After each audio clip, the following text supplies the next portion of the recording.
This is Zach from the Gathering Note, and I'm here talking with John Hollenbeck, who just finished last night performing with the Claudia Quintet as part of the Earshot Jazz Festival here in Seattle. And John, how did the show go yesterday? Oh, it was really great. We played at the Seattle Art Museum in the theater, and with Gary Versace. There's a wind player, clarinet and tenor saxophone, Chris Speed, who's actually from Seattle originally, and then there's vibraphone, Matt Moran, and accordion, Ted Reichman, and bass is Drew Gress, and then on this tour, Gary Versace has been playing piano.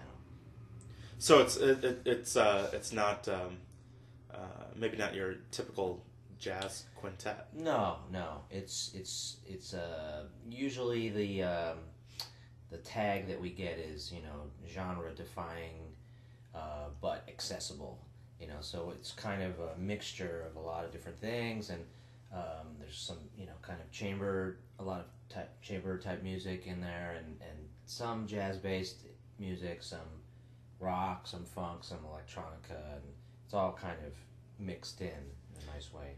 Do you find that helps in booking shows? Like, so you may not necessarily be easily pigeonholed into the jazz world, but yet the Earshot jazz folks wanted you to come back, or you could have at a college campus they might see you more as contemporary classical or ambient, and view you that way.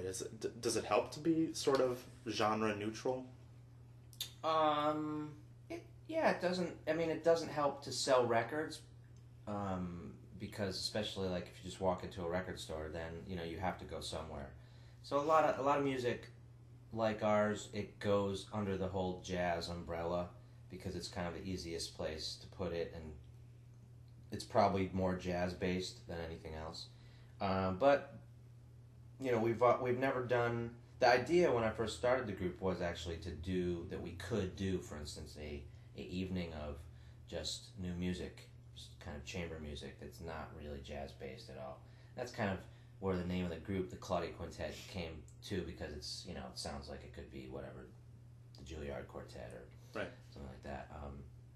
But the jazz kind of infrastructure is definitely the most inviting one for us. The one like we usually play venues that are jazz venues,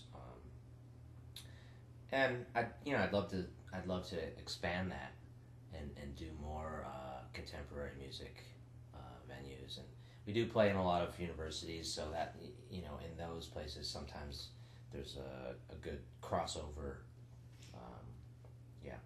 Do you find that it's easier in New York to sort of straddle different genres than it is in other places in the country?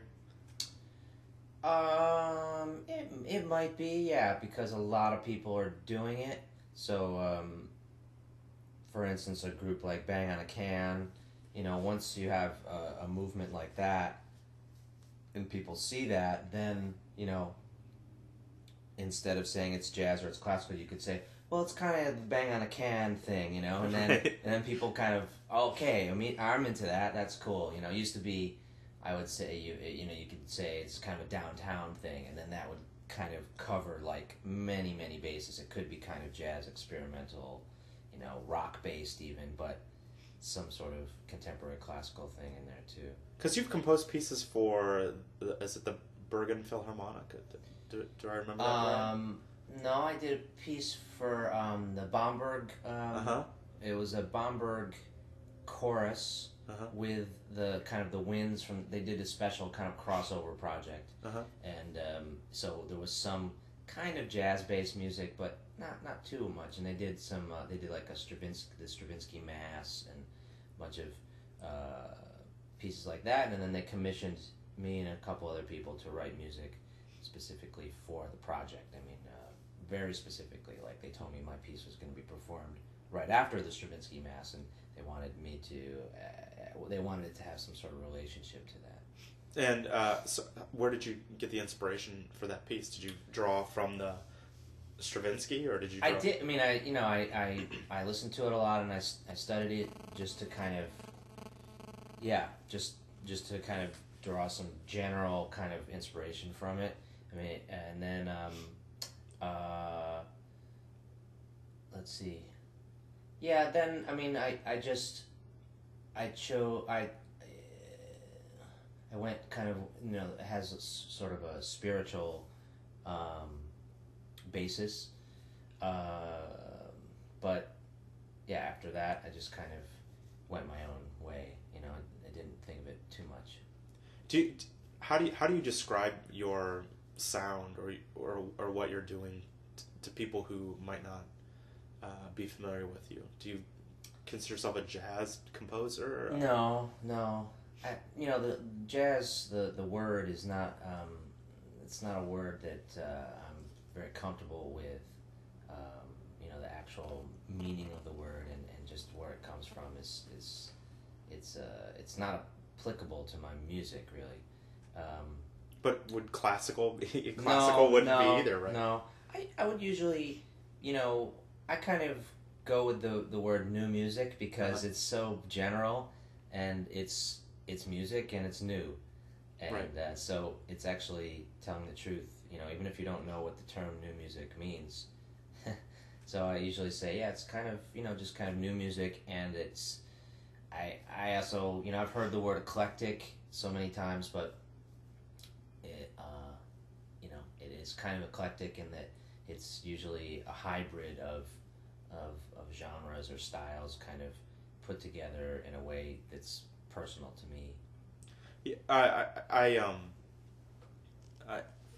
I don't know if you're familiar with this idea of post-classical composition, but there's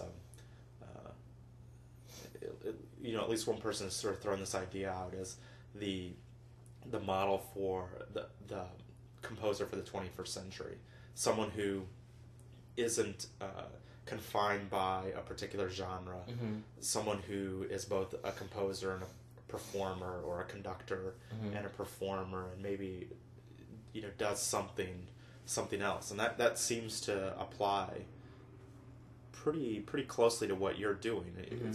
It sounds as though you don't like to see yourself as defined by one genre or one style of music. And Right. I enjoy the variety, and I kind of thrive on that.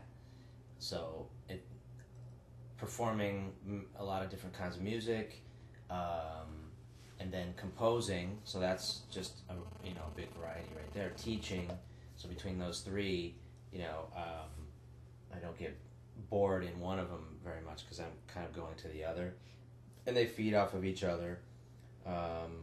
And then the styles of music also, and yeah, that feels, if it's a little bit, it gets it's stressful sometimes because you feel like, well, I'm not really, doing as much composing as I would like to be doing because I'm performing, and so I would say for me, I'm performing a little bit more than composing, but as I get older, I'm trying to go the route of composing.